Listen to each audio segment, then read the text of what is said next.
doing it well as well. Okay. And well, you also have a love for photography. Oh yeah. Where did it all start? I guess it started, gosh, from my earliest bodybuilding days when I admired the photography in the magazines. It also had a lot to do with Playboy magazine, because strangely enough, because fantastic photography in Playboy magazine, and it's also in Playboy magazine that I was introduced to some of my favorite authors, people like Norman Mailer and James Baldwin and Gore Vidal and Truman Capote. You know, these are among my favorite authors, and it's in Playboy magazine that I read them. And of course Playboy magazine had pictures that interested me. So, and I've always been a physical guy, both in terms of male physiques as well as female physiques. Okay. I don't have any problems with that. You know? Alright, definitely something to make you smile. Okay,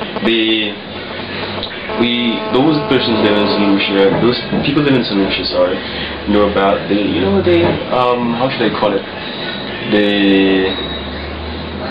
I won't say contention, but the relationship that you had with Sir John, in terms of, you know, what you reported and whatnot, and being recommended, sorry, for the OBE in the UK. What thought I can do? It had special significance for me because, as you rightly pointed out, my history with Sir John has been pretty boisterous. Some of my hardest times involved dealing with Sir John and his politics. So I thought it was most magnanimous of him. The fact that he recommended the OBE made it very special indeed, not just for me, because I appreciate it too, but for other journalists who would ought to learn from that, that the very people who are most critical of your work today can in time learn to appreciate the value of it. So right there, I say to people, had Sir John just written a letter to that effect to me, it would have meant as much as the OBE, perhaps even more. Okay, definitely. And we all know the events that took place whilst you were there, because you know, told us on the show. Yeah. Okay. Yeah. For someone coming off, let me ask the question, if I may. Did you come from a wealthy background, or? No, my parents were just ordinary folk. My father worked when I was a kid with the Americans. That's how back it went at Beaufort base, when the Americans had a base in Beaufort. My mother was always a housewife. They were just regular people, not wealthy at all. Far from it. Okay. So in terms of the starting point from primary school to where you are right now, when you reflect on the achievements and the milestones in your life, and you know the process towards this progress, what would you want to say to you know, to persons right now, maybe especially young people who, you know, face with that same? Don't make money your goal.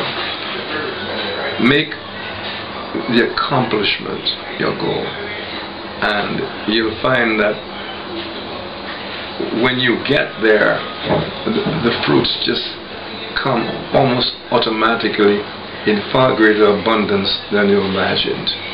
You know, just do whatever you do it well. Be obsessed with the success. Be obsessed with doing what you do. Don't even be bothered that other people who did the same didn't make it, because they're not you. And you have, above all, to believe in yourself to the point of obsession. You know, that nothing matters as much as you achieving the goal you have set yourself, and on a day-to-day basis as well. Definitely true words of wisdom that you're passing on to us. Mr. Wynn, we're coming to the close, to the end of the interview, and what would you, let me try to ask a tricky question.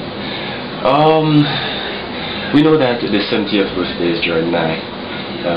Oh yeah, I stand corrected. Oh, okay, right. 27? Yeah. Alright. And we you know, for the longest while, I've always been, I'm young, 25, well, I'm not even 25. That is very young. I'm not even 25 yet. And I've always been one of the young persons trying to move the persons who can change, to at least, you know, provide the young people with an avenue that they could aspire for greatness. What you have told us, you know, some inspiring words. What do you want to say to someone who probably wants to hold you as an idol, an icon? Well, I don't really, I'm not really comfortable with people wanting to hold me as an idol, because I have as many shortcomings as the next guy. But if they want to know how to succeed in life, they might want to follow. And like I say, be obsessed with achievement of your goal.